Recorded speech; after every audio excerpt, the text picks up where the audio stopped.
Although it was very simple for me to crack my first ever 10K a month by focusing on one thing instead of on multiple things and putting all my time and effort into it. But what wasn't simple is trying to sustain and maintain that level of business. Because you need to understand, when you start out, you are a solopreneur, not an entrepreneur. The difference between a solopreneur and an entrepreneur is that a solopreneur is you literally do everything yourself, from marketing to sales to building the product to setting appointments, to delivering results to the clients, to managing data, to updating the data, and to making sure that everything is going according to plan. An entrepreneur is someone who has at least 50 team members who do everything for him. So when you start out, the only thing you really have is you, your mind, your phone, your laptop, and your time. Those are the only things you have. You're working in and on the business. So you would tend to work maybe 10, 12 hours every single day to make sure your business is running correctly. And you're not really at the point of business where you can hire team members and delegate different sort of tasks. So you're doing everything on your own.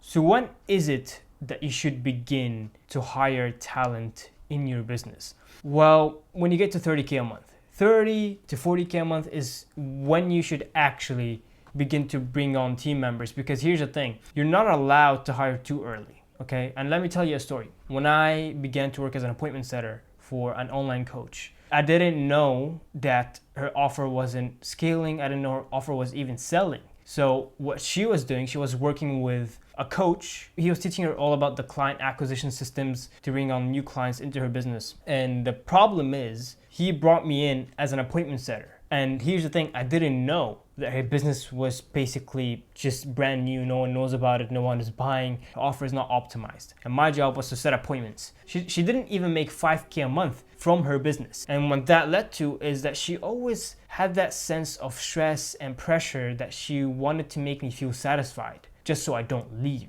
And that also led to another thing, is that now, instead of her going to the coach that she's originally working with to help her scale her business, she would come to me asking for my help. And then she will pay me in bonuses. And that is exactly why you shouldn't hire too early. Don't think just because you're making $10,000 a month, that means off you go. You should bring on a VA and another team members to manage things for you. No, you should do everything yourself until you crack at least $30,000 a month within your business. And another problem that I am trying to, get my head wrapped around, and a problem that you will probably face when you get to that sort of level in business, is managing money properly. Because a lot of things can go wrong when you're making $10,000 a month from a young age. You could take your money and you could spend it. You could show off in front of your friends. You could buy your mom all the gifts she wants. You could pretend like you're the cool guy. You could lease a car. You could, for some odd reason, go rent an apartment for $5,000 a month. But that's not the way to go about business, because at the end of the day, when you're just making $10,000 a month, you could lose everything very easily. What you should be doing is using that money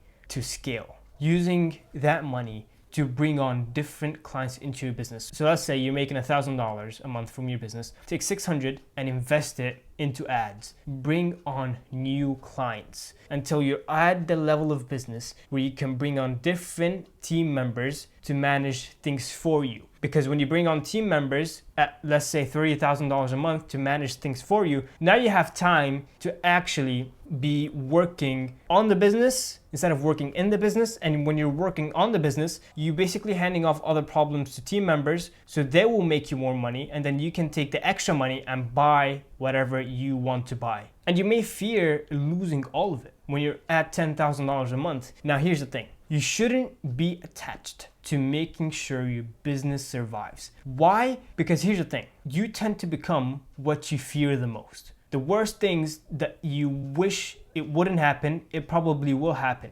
Perhaps you watched the show Snowfall, where his father was an alcoholic and his mother was just, making just about enough money to put food on the table. And what Franklin did is he began to look for different paths in life to not end up like his father. His father was homeless. Nothing was going for him. And his biggest fear was to end up like his father. So Franklin began to do everything he could to make sure he succeeds. And he did. He did succeed. He began to make millions of dollars selling the good stuff. But when you get attached to the beauty of business and a lot of money, a big enemy comes into play, which is greed. Now, there's no problem with wanting more. It's just you need to think of it in a way that it's not greed that's telling you to go and get more. For example, when Franklin began to make a ton of money within his business, things got a little bit out of hand. And he kept wanting more and more and more and more until that eventually led him to his downfall, and he became just like his father. He became the one thing he feared the most because he was greedy. He always wanted to achieve more. He thought that the more he gets, the further away he gets from becoming like his father. So how is it that you can keep succeeding and you keep achieving more while making sure greed does not get the best of you? If your main goal in business is to help people, to provide for your team members, to give to your loved ones, and to help the community around you, and to provide for the people in need, then that's your way to go about business. But if you want more for the sake of more cars, more money in the bank, more women around you, then that is greed, and you will end up failing no matter what. So don't get attached and don't get so delusional with the idea of just keeping making more money so I can keep buying everything that I want, because you will end up failing. And the more you get attached to things, the more you will see it fade away. And the more you fear something, the more you will see it actually happen in your life. So when you keep wanting more and you want to scale for the benefit of you and the people around you, you need to begin by scaling while sustaining. And here's what I mean by that. To scale, the best way you can go about it is, ads, content, the simple things that you learn from everybody. But by sustaining is making sure things don't leak out the bucket. Because sure, anyone can just bump their ad spend and off they go and decide more clients. But the problem is the same service delivery good? Are clients really that satisfied? Because you need to understand the more clients you bring on, the less results you give to everybody. So you need to begin by hiring more talent to sustain. So let's say you are a digital advisor who helps people and you have maybe around 50 clients. Instead of trying to manage all those 50 clients on your own, because believe it or not, your business will fail if you try to do that on your own, hire another customer success manager and you coach him on how to deliver service to clients, on how to coach clients, on how to give them the best results. So your clients are always satisfied. So instead of you waking up every day and making sure you're bringing on more clients and giving them service delivery and making sure the service delivery is good, you can begin to now focus on just the marketing side of things. And sure, you yourself will work with clients, but it wouldn't be 50 people. It would just be maybe 15 or something. It would be half of that. To be 25 people or even less if the customer success manager that you bring on is really good and he's all about work. And that is what the harsh life of making $10,000 a month is like.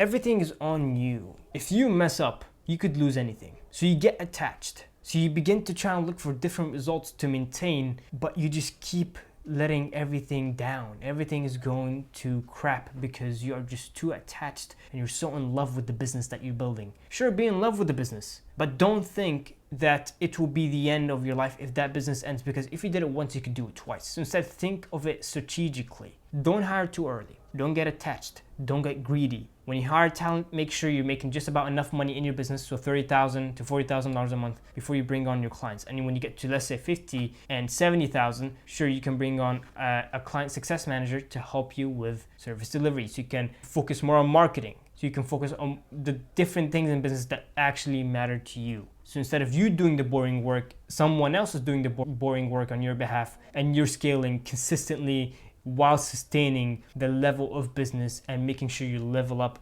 every single time. It will be hard at first when you first start out, and you will have a lot of responsibilities on your shoulder. Just keep putting your head down. Don't let the flashy things get in front of you yet, because trust me, if you focus on the wrong things in business, it all can go so fast. Success is on its way to you. Always put your trust in yourself and in God, and everything will work out just fine.